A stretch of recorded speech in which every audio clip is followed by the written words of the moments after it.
He titulado esta conferencia La pala desentierra la verdad. Aquí vemos la portada de una revista Time que pone la pregunta: ¿es la Biblia algo real o es una ficción?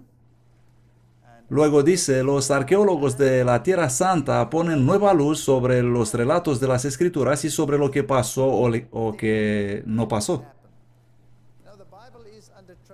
La Biblia está bajo un tremendo ataque por parte de lo que solemos llamar la alta crítica. Estas son personas que creen que pueden tomar la Biblia y decir que ciertas partes de ella son simplemente alegorías y desechar con impunidad muchas otras partes. Por lo tanto, ¿es la Biblia un libro válido para nuestros tiempos o es solamente un libro de mitos? Si es así, entonces se puede comparar con, en el mejor de los casos, con cualquier otra buena literatura, como decimos. Muchas personas tienen una Biblia. Habitualmente la Biblia está en una estantería, siendo el libro más vendido del mundo y tristemente como el más no leído libro del mundo también. Muchos lo usan como tope para la puerta. Otros creen que solamente algunas partes de la Biblia son aplicables. Alguna vez quisiera darles unas grandes tijeras y decirles: ¿por qué lleváis las Biblias tan pesadas? Cortadlas y llevad solamente las partes que os gustan. Y bueno, arrojad el resto. ¿Es eso cierto o no lo es? ¿O tiene la Biblia algo para todos nosotros? ¿Qué nos dice la Biblia sobre el Dios de la Biblia, por ejemplo? ¿Qué es la Biblia? Voltaire, que fue el filósofo de la Revolución Francesa, dijo: estoy cansado de escuchar a la gente repitiendo que 12 hombres establecieron la religión cristiana. Yo voy a demostrar que un solo hombre basta para derrocarla. Bueno, ¿consiguió él hacer lo que dijo? En el lugar exacto donde él pronunció estas palabras, hoy existe uno de los almacenes más grandes de Biblias en el mundo. Como una ironía, Voltaire es ahora polvo, pero la Biblia sigue existente. Segunda Pedro 1:19 dice: tenemos también la palabra profética más segura, a la cual hacéis bien de prestar atención como a una lámpara que alumbra en lugar oscuro hasta que el día esclarezca y la estrella de la mañana salga en vuestros corazones.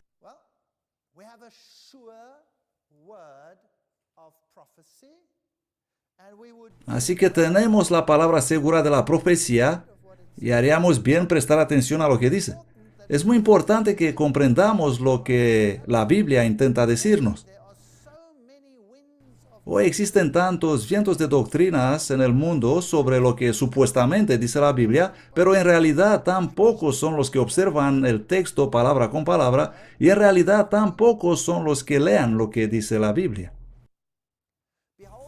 He aquí las cosas pasadas se han cumplido y yo anuncio cosas nuevas. Antes que sucedan, os los hago saber. Isaías 42:9. Mucha gente dice con soberbia que Dios no sabe nada con antelación, que las cosas simplemente ocurren por casualidad. Bueno, si leemos esta afirmación así como está escrita en la Biblia, nos dice que Dios en realidad nos relata las cosas antes de suceder en este planeta. Él no nos deja sin conocimiento. Él nos advierte antes de ocurrir. Una cosa interesante que Él también nos dice es: mira, las cosas pasadas se han cumplido. En otras palabras, si no crees que puedo predecir el futuro, dice Dios, entonces investiga el pasado. Porque antes de suceder en el pasado, yo lo dejé escrito en la Biblia. Y tú puedes verificar el pasado para comprender si puedes confiar mi palabra sobre el futuro. ¿No es eso lo que dice? Yo así creo. Así que esta noche eso quiero hacer: ir al pasado y comprobar si Dios dice la verdad, para ver si puedo confiar en su palabra. Isaías 46:9-10 dice: acordaos las cosas pasadas en la antigüedad, porque yo soy Dios y no hay otro. Yo soy Dios y no hay otro como yo, que anuncio lo por venir desde el principio y desde la antigüedad las cosas que aún no han ocurrido, que digo, mi consejo permanecerá y haré todo mi placer. Bastante provocativo, ¿no? ¿Saben que no existe en todo el mundo un libro que contenga esta provocación?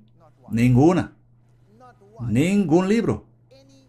Ningún libro entre todos. Puedes leer todos los libros escritos jamás. ¿Por qué no? Porque nadie puede conocer el futuro y nadie puede decir, ve y verifica si es así. Mira y ve si he dicho la verdad. Dios reta al mundo a hacer una comparación. Isaías 46, 9 y 10 presenta un desafío que ninguna religión o libro en el mundo puede igualar o atreverse a copiar o imitar. Juan 5:39 dice, escudriñad las escrituras porque a vosotros os parece que en ellas tenéis la vida eterna, pero ellas son las que dan testimonio de mí. Cuando Jesús dijo estas palabras, solamente existía el Antiguo Testamento. En otras palabras, Él nos dice que el Antiguo Testamento da testimonio de Cristo. No es extraño que hoy día la gente dice que ya no necesitamos el Antiguo Testamento y que el Dios del Antiguo Testamento es tan diferente del Dios que hemos conocido y se nos enseña a amar en el Nuevo Testamento, así que ya no necesitamos más el Antiguo Testamento. Pero la Biblia dice claramente que la Biblia entera presenta a una persona, habla de una persona, habla de Jesús el Cristo.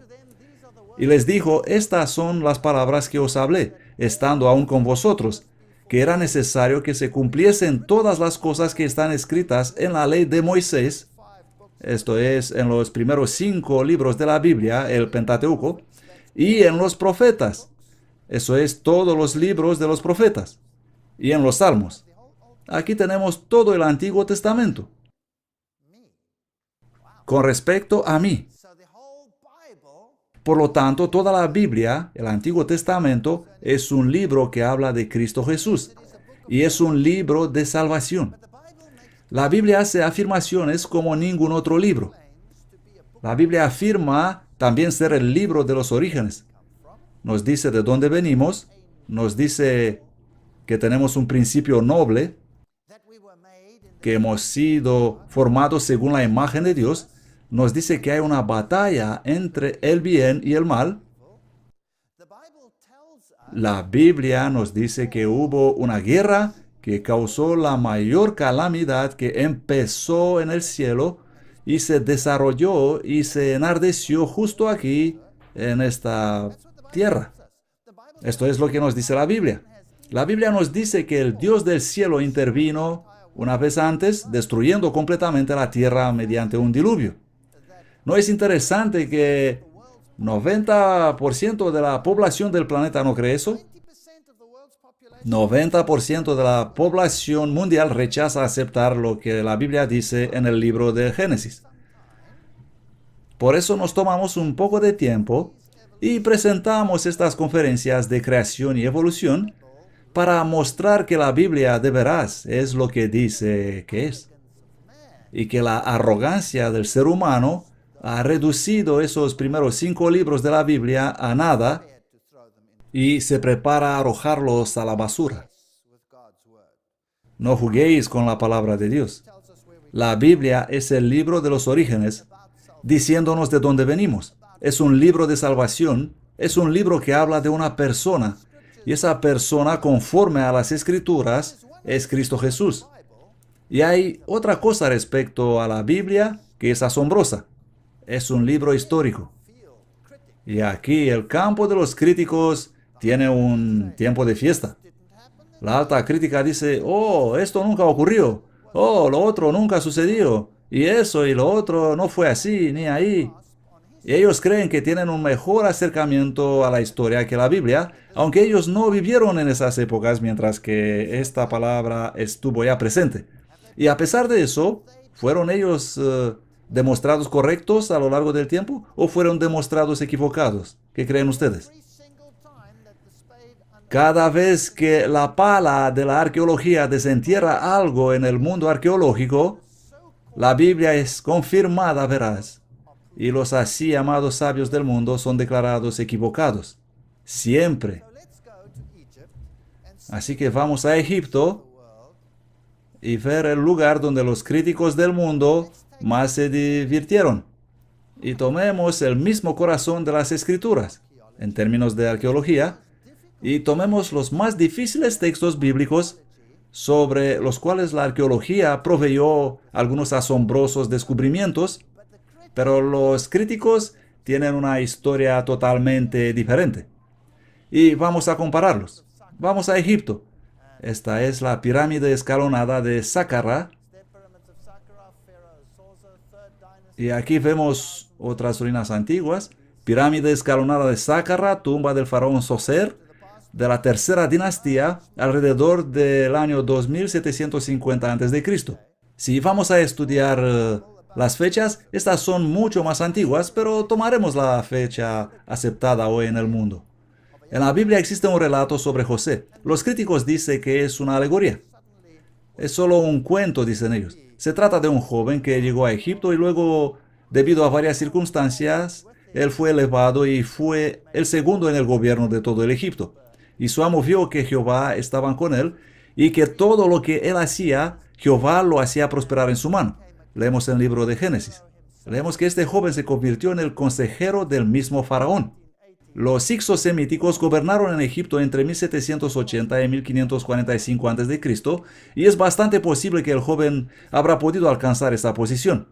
Pero ¿existe algo que pueda confirmar que el faraón consultó a un joven hebreo? Génesis 41, 28, 30. Dios le está mostrando a Faraón lo que está por hacer. 7 años de mucha abundancia vienen sobre la tierra de Egipto y 7 años de hambre los seguirán. Eso es lo que dice la Biblia que sucedió en la historia. Y luego vino la arqueología y encontró una inscripción en la primera catarata del río Nilo que reza: he recogido grano, fui vigilante en tiempo de siembra, y cuando el hambre llegó, permaneciendo muchos años, he repartido grano. El Nilo no fluyó por un periodo de 7 años. La vegetación pereció, los graneros estaban construidos, todo lo que en ellos hubo fue consumido. La arqueología y la Biblia, página 306. Así que esta inscripción nos dice que algo así ocurrió en realidad en Egipto. Luego existen unos interesantes dibujos y esculturas en las tumbas. Esta es una tumba habitual y si miramos en la parte izquierda, vemos una vaca muy flaca con las costillas por fuera y en la derecha vemos una vaca muy redonda y regordeta. Los relatos sobre vacas flacas y vacas gordas abundan en la arqueología de Egipto. El más grande relato, sin embargo, con respecto a Egipto, es el relato del Éxodo. Imaginen el relato.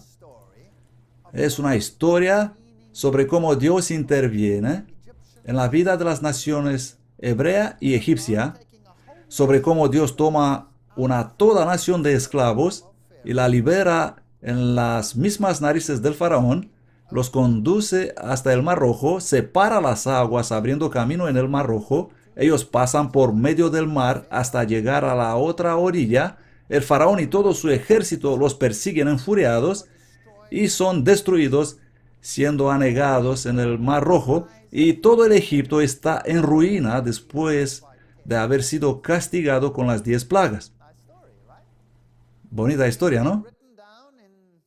¿Hay algún escrito en la historia de Egipto que confirme esta historia? No. Entonces, ¿qué creen ustedes que dirían los críticos sobre tal relato? Seguramente es una alegoría, un cuento interesante inventado por alguien que quiso mostrar qué poderoso era el Dios de los hebreos en comparación con otros dioses. Eso es todo. ¿O no es así?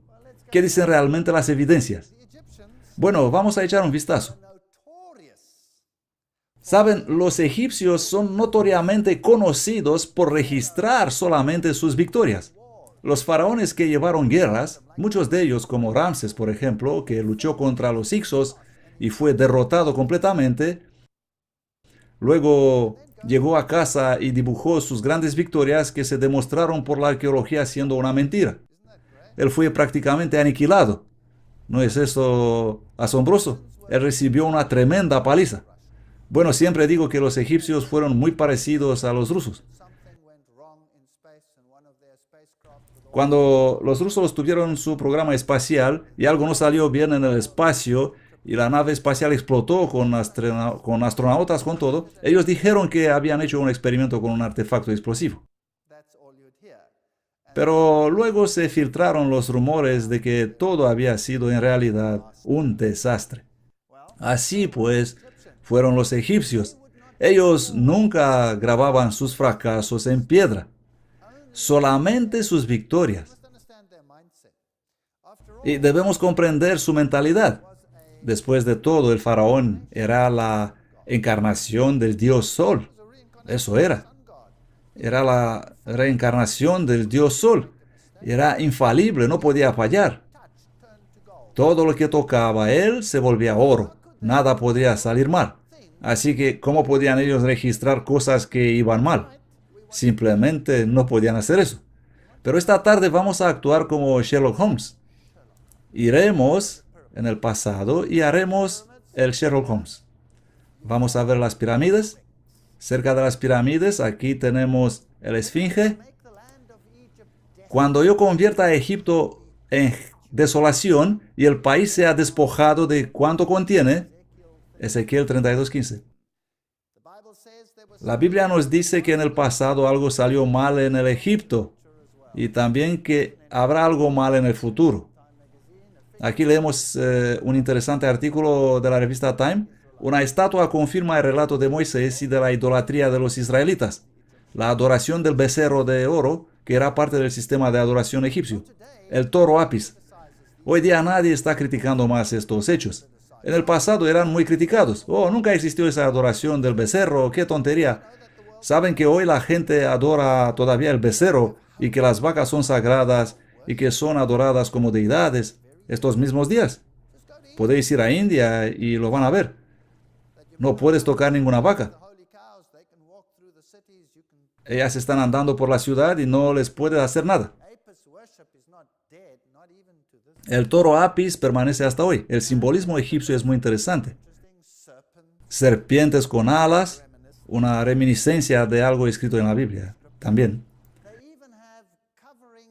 Los egipcios incluso tienen querubines protectores serpientes en los dos lados de sus altares. Esto es muy interesante. La Biblia nos dice que Lucifer era un querubín protector y que quiso ser como el Altísimo. Y aquí vemos serpientes usados como querubines protectores con unos puntos rojos como cabezas representando el sol, la adoración del sol. Isis y Osiris eran las deidades principales de Egipto que tuvieron varias formas a través de las épocas. Aquí vemos a Isis, que representa la forma femenina de la deidad, y Osiris la forma masculina de la deidad. Isis y Osiris tenían un hijo cuyo nombre era Horus. Horus era el salvador del mundo. Todo eso es como una mini historia sobre un salvador que viene de un dios femenino o masculino. En el cristianismo, en la Biblia, también tenemos el relato sobre el Mesías, nacido de Dios y de una mujer, pero se trata de una mujer terrenal, normal y corriente, con la excepción que ella concibió siendo virgen. E Isis también concibió siendo virgen. La mitología que tenemos aquí en Egipto se parece con algo que encontramos en la Biblia, excepto que la Biblia predice con precisión el tiempo exacto cuando aparecerá Mesías, con exactitud de cronómetro. ¡Wow! No existe otro libro que haga esto. En la mitología egipcia, cuando mueres, encuentras otra forma de Osiris, como dios de la muerte, llamado Anubis, que pesará tus hechos en una balanza, y si te encuentra falto, no entrarás en el lugar bonito, sino que irás en un lugar muy, muy feo. Así que tenemos aquí una religión de las obras, en la cual tus hechos son pesados en la balanza para medir si son aceptables o no.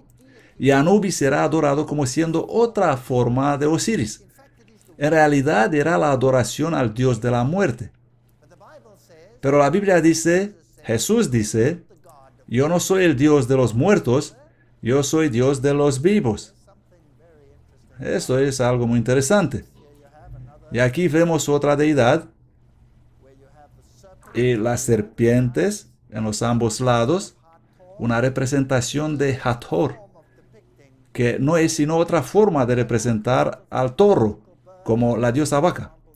Luego encontramos todo tipo de aves mitológicas, como esta, por ejemplo, con cabeza de águila, que es un símbolo de Horus, aquí junto a Anubis, que es Osiris, pero en realidad Horus es Osiris, porque Horus es la reencarnación de Osiris después de su muerte, y tenemos todo un paquete de mitología envuelto en esta historia. Aquí vemos un gran templo de Isis. Ella era la deidad femenina favorita de Egipto. Las grandes pirámides, con función de tumbas, entre otras, de los antiguos faraones, más tarde eran sepultados en cámaras mortuorias, cavadas en la roca. Estas pirámides tienen una historia que contar.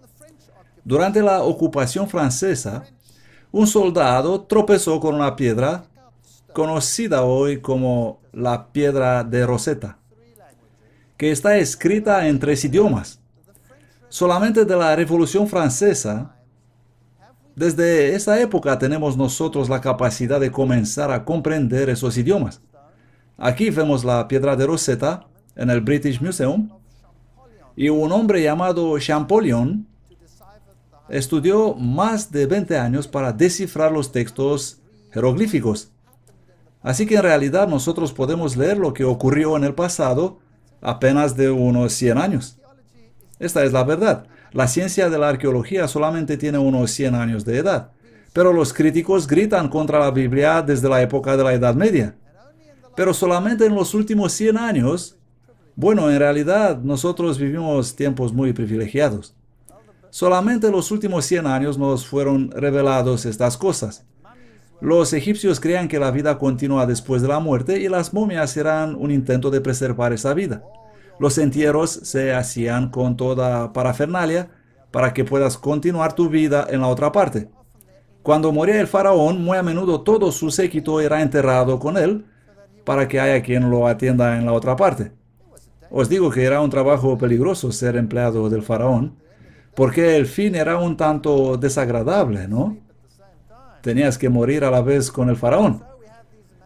Y así que tenemos esas magníficas historias grabadas en piedra. Y aquí tenemos algunos de los grandes faraones que siempre son representados como sobrehumanos, siempre inconquistables. Donde sea que encontrarán estas columnas llamadas obeliscos, deben saber que son una representación de... Bueno, a ver cómo explicar eso de manera elegante. Representan el género masculino. Cuando Osiris murió, Isis reunió los trozos de su cuerpo, pero faltaba una parte. Ella encontró esa parte después y lo utilizó para poder reconstruir a Osiris, lo que iba a ser Horus, y esa es la parte que vemos nosotros representada como una columna. Así que en realidad, donde sea que vemos este símbolo, no es algo precisamente bonito e inocente para contemplar. Es una forma de lo que se llama adoración fálica. Porque ellos decían que el poder del varón está en su capacidad de generar, de procrear. Así que eso es lo que te evidencia como hombre y te hace ser Dios. En este sentido, ellos creían que son Dios. Y unos eran un poco más Dios que otros. Aquí vemos a Faraón en su carro corriendo bravamente sobre los campos de batalla. Ellos tenían algunas cosas interesantes esos días. Esos machos cabrios aquí representan al dios Amón. La adoración de macho cabrio a través de la historia es una increíble parte del mundo ocultista. ¿Saben que hoy en día la adoración del macho cabrio sigue viva y tranquila y muy prominente en los Estados Unidos de América? ¿Sabían esto? Solo tienen que conocer algunas de las fraternidades secretas que abundan en su tierra y también en los estados del sur. Si van a Oklahoma, ahí prácticamente todo ese estado está gobernado por la adoración al macho cabrío. Vamos a hablar sobre esto cuando analizaremos las sociedades secretas. Si vamos a Egipto hoy y llegamos a los famosísimos templos que todavía existen en abundancia, este es el templo de Luxor. Podemos ver los bonitos jeroglíficos. Y aquí vemos unos interesantes jeroglíficos porque se leen lo mismo hacia derecha como hacia la izquierda. Originalmente los jeroglíficos se leen en un solo sentido, pero estos se pueden leer en los dos. Vemos el signo Ankh en medio, la cruz egipcia, y una hoja y un insecto. Y este mensaje se puede leer en los dos sentidos. En realidad todo era un símbolo de lo que existía. Y si tenemos que traducir esto al inglés sería algo believe in the Ankh, in eternal life. Es decir, creer en la vida eterna. Esto sería el mensaje básico. Los egipcios adoraban también extrañas criaturas como esta, por ejemplo, que eran muy sagradas. Tenemos que comprender su mentalidad para entender por qué algo como una cucaracha, que era el escarabajo pelotero, era adorado con muchísimo honor. ¿Por qué en el mundo adorar un escarabajo pelotero? Bueno, ellos eran panteístas. El panteísmo enseña que Dios está en todo, incluso dentro de nosotros, y que nosotros somos parte de la deidad. Y en la regeneración, mediante la reproducción sexual de la vida, se encuentra el poder de la divinidad. Esto es lo que creían los egipcios. Y por ese motivo el escarabajo pelotero que transforma los excrementos, es decir, algo desechado, en otros escarabajos mediante el metamorfosis, es un símbolo de regeneración de la vida, un símbolo de vida y muerte y poder divino que existe en todos nosotros. Y el panteísmo se encuentra hoy día también tranquilo viviendo en su país y en todos los países del mundo. El movimiento de la nueva era completamente está basado en el panteísmo. Podemos ver interesantes símbolos como estos, por ejemplo, un círculo con una cruz dentro, y vais a encontrar este símbolo en más lugares de lo que pueden imaginar, y serán sorprendidos al ver los lugares donde aparece este símbolo, el ojo de Horus y todas estas aves mitológicas. Y aquí tenemos unas interesantes figuras de faraones, enormes estatuas gigantescas. Y por supuesto el hombre era supremo, y aquí tenemos un faraón, y vemos la mujer como un pedazo de nada ahí a sus pies. El mensaje transmitido es muy claro, y vamos a hablar sobre el conocido relato del Éxodo. ¿Es esta una historia real o es mitología? Este es el famoso Ramsés II, y podemos ver otra vez las pequeñas estatuas de mujeres representadas aquí a los pies de los grandes faraones. Pero Ramsés vivió en realidad en una época que fue prácticamente, de punto de vista bíblico, mucho más tarde después del Éxodo. Pero las teorías populares nos quieren hacer creer que este fue el faraón del Éxodo. Así dicen, que Ramsés fue el faraón del Éxodo. ¿Quién vio la película Moisés? ¿O los dibujos animados? Bueno, fueron películas muy conocidas en todo el mundo. ¿Y quién era el faraón del Éxodo en esas películas? Ramsés. Bueno, eso no es bíblico. No pudo ser Ramsés porque él llegó a ser faraón mucho más tarde. ¿Acaso poniendo a Ramsés como faraón del Éxodo, se quiere esconder algo? Posiblemente debido a que en el tiempo de Ramsés los faraones eran de nuevo en una posición de supremacía y había estabilidad en la antigua religión de Egipto. ¿Saben ustedes que hubo un periodo de gran interrupción en la religión de Egipto antes de la época de Ramsés? Sí, algo había pasado ahí. Vamos a echar un vistazo a la historia de Moisés.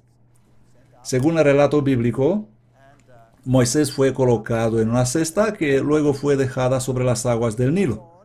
Su nombre fue probablemente Hapi Moisés, en relación con el dios del Nilo. Él nació en el año 1530 a.C., conforme con la cronología bíblica, él nació en el año 1530 a.C. Él huyó de la corte del faraón en el año 1490 a.C. Recuerde que a contar los años antes de Cristo debemos contar como si fuera decreciendo. Así pues, 1530 a.C., y él tenía 40 años cuando huyó. Esto nos lleva al año 1490 a.C. Y según la cronología del libro de Reyes, que nos dice exactamente, por ejemplo, cuándo reinó Salomón, nos dice exactamente a cuántos años después del éxodo reinó Salomón. Obtenemos así las fechas precisas que podemos tener en cuenta para saber cuándo aconteció el éxodo. Y la fecha que tenemos es 17 de marzo de 1450 a.C. Esto es lo que dice la Biblia, y eso es lo que no dice el mundo. La Biblia dice esto. ¿Y es esta fecha aceptada? Absolutamente. Aparece en las grandes concordancias bíblicas en todo el mundo. Es una fecha teológica muy conocida entre los eruditos. Y tenemos un faraón que murió en el año 1450, el 17 de marzo, porque según la Biblia el faraón tuvo que morir en el Mar Rojo. La respuesta es sí. ¿Y cuál fue ese faraón? Fue el Tutmosis III, que murió el 17 de marzo, según la biografía de su escribo Amenemhab. Así que la cronología bíblica junto con la cronología egipcia relacionan ese cierto tiempo para la muerte de este faraón. Ahora, ¿quién fue el Tutmosis III? ¿Sabían que Tutmosis III fue el faraón más poderoso que existió alguna vez? Él fue el faraón más poderoso que existió alguna vez. Es conocido como el Napoleón del Egipto, el más grande conquistador de todos los tiempos. Tutmosis III no fue solamente el más poderoso faraón de punto de vista militar y político, pero también de punto de vista religioso, porque él fue criado no en la casa del faraón, sino por los sacerdotes de Amón. Él era un sacerdote de Amón.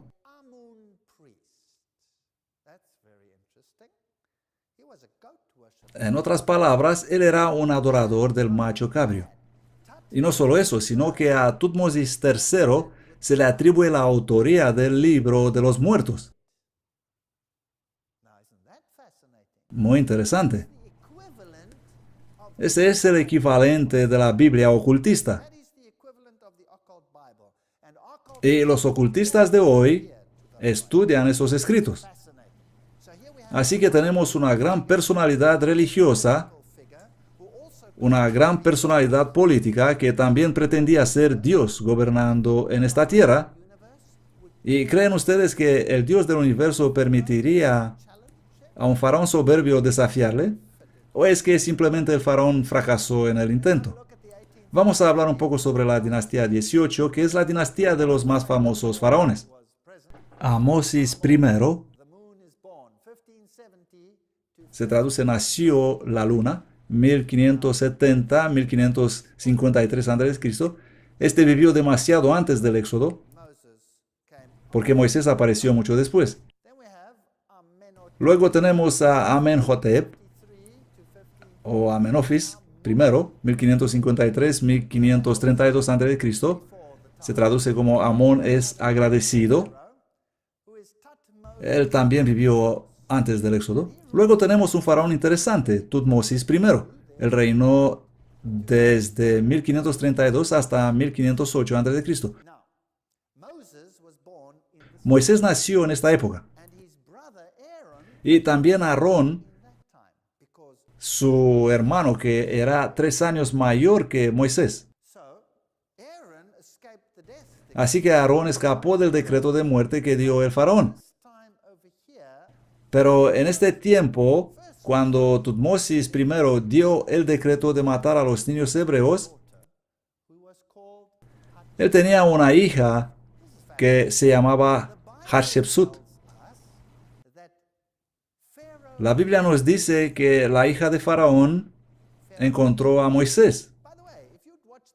Bueno, si alguien ha visto esa película Moisés, en esa película, la que encuentra a Moisés en el agua no es la hija del faraón, sino su esposa, la esposa del faraón. Es la esposa del faraón que sacó a Moisés del agua. Pero no es eso lo que relata la Biblia. Sin embargo, podemos encontrar esa historia con la esposa del faraón en otro libro llamado el Corán. ¿Por qué quisiera alguien tomar de bueno el relato del Corán antes que el de la Biblia? ¿No os parece extraño? Sí que es algo confuso, pero seguro podemos resolver el puzzle con un poco de investigación. Una historia muy interesante. Así que fue Tutmosis primero el padre de Hatshepsut, después del cual vino el Tutmosis segundo, que fue el marido de Hatshepsut. Así que cuando murió Tutmosis primero y Hatshepsut era la hija del faraón, Moisés debe haber sido un joven muchacho en la corte del faraón cuando éste murió. Teóricamente, él habiendo sido adoptado y podría convertirse ahora en faraón.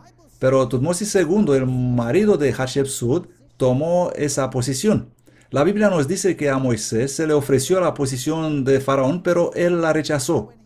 Así que el marido de Hatshepsut tomó el lugar de faraón y cuando él murió, porque solo reinó 4 años, entonces hubo una crisis. Alguien tenía que gobernar. ¿Quién gobernó después de Tutmosis II? Lo interesante de eso es que Hatshepsut misma empezó a gobernar. Ella fue una mujer faraón. Ahora, las mujeres faraón no eran permitidas, porque el faraón era una reencarnación del dios Osiris, que era un varón. Así que solo podía ser faraón si eras varón. Así que, ¿cómo consiguió Hatshepsut convertirse en varón? Sí, ella debería convertirse en varón. Por eso ella está representada con barba y recibió la distinción honorífica de varón. Tenemos hoy sociedades que acumulan enorme poder, sociedades secretas enteramente compuestas por una fraternidad de hombres, pero donde las mujeres pueden obtener altas posiciones y ser llamadas hermano. ¿Tenemos estas sociedades? Sí, les llaman hermano y no hermana. ¿Conocéis alguna sociedad tal? Sí, ellos existen y además ellos dirigen el mundo. Y los gobernantes del mundo pertenecen a esa fraternidad. ¿No es eso interesante? ¿Les gustaría conocer más sobre eso? Entonces sería bueno seguir viniendo a estas conferencias donde vamos a descubrir eso. Les voy a mostrar que el hermano X y el hermano Z son en realidad la hermana X y la hermana Z. Así que Hatshepsut y Tutmosis fueron casados, pero no tuvieron hijos. Y seguramente Hatshepsut deseaba mucho tener hijos. Tutmosis II no fue exactamente un marido fiel, así que él compartió sus afecciones en otras partes y tuvo un hijo ilegítimo que no hacía parte de la corte. De hecho, él fue criado fuera de la corte del faraón por los sacerdotes. ¿Quién cree usted que fue ese? Fue el famoso Tutmosis III. Y ese niño creció entre los sacerdotes y sumos sacerdotes y era el más famoso y prominente representante del dios Amón. Luego algo fascinante ocurrió en la corte del faraón. Cuando Tutmosis II murió, Hatshepsut tomó su lugar, pero tuvo que gobernar junto a Tutmosis III, el hijo ilegítimo de Tutmosis II. Lo interesante es que ella tenía el poder principal. Ella gobernaba con todo poder completo. Y con el paso del tiempo se creó un cambio. Y luego, pocos años antes de su muerte, de manera repentina, todos los registros de Hatshepsut desaparecen de la cronología egipcia. Todos los registros desaparecieron. Todas sus estatuas fueron desfiguradas. Todos los bajorrelieves fueron destrozados, derribados y enterrados. Fue como si alguien intentó borrar el registro de Hatshepsut de los libros de historia. Y solamente la arqueología moderna pudo redescubrir a Hatshepsut otra vez. Hubo un tremendo conflicto que ocurrió ahí en la época de Tutmosis III. El siguiente faraón fue el Amenhotep II, el hijo de Tutmosis III. Notemos un cambio en el nombre de Tutmosis a Amenhotep. Amenhotep significa Amón es contento, y ese es el dios con forma de macho cabrio. Amón es contento. Luego el faraón Tutmosis el cuarto, que fue el segundo hijo de Amenhotep II, esa es la famosa Hatshepsut, una de las pocas figuras que quedaron intactas. Este busto está ahora en el Museo Egipcio de Berlín. Hatshepsut con la barba honorífica. Aquí tenemos otra estatua desenterrada de algún lugar remoto. La reina Hatshepsut. Este es un busto de Tutmosis III. Y me gustaría hablar un poco de estos faraones. Uno de ellos, una mujer con título honorífico de varón, para poder actuar como faraón. Y el otro, el más poderoso faraón que vivió jamás. Cuando Hatshepsut murió, el gobierno de Tutmosis explotó en poder y expansión, y él se convirtió no solamente en el líder político del mundo, pero también en el líder religioso del mundo. ¿Saben lo que es interesante? Que el mundo ocultista hoy día tiene el origen de su poder en ese hombre. Aquí lo vemos representado teniendo todo el ejército sirio agarrado de los cabellos, a los comandantes agarrados de los cabellos y pisoteando las tropas. Todo el ejército sirio hecho una con el polvo, reducido a nada. Aquí vemos un artículo de la revista Times sobre Hatshepsut, una de las pocas mujeres que gobernaron Egipto, Tutmosis III, y su gobierno que llegó a ser el más fuerte. Quiero decir con eso que no me estoy inventando nada. Estos son hechos históricos. Aquí otro faraón llamado Akenatón, o Amenhotep IV. Amón. Esta es una sacerdotisa de Amón. El culto de Amón es asociado con muchísima perversidad sexual. Muchas cosas extrañas ocurrían. Era una adoración sexual. Bueno, ¿creen ustedes que este culto está muerto hoy día? ¿Creen que ha desaparecido? Yo no creo eso. Está vivo y bien y prosperando en su país. ¿Sabían eso? Y solamente los más grandes de los más grandes pertenecen a la fraternidad. Vamos a hablar de eso pronto.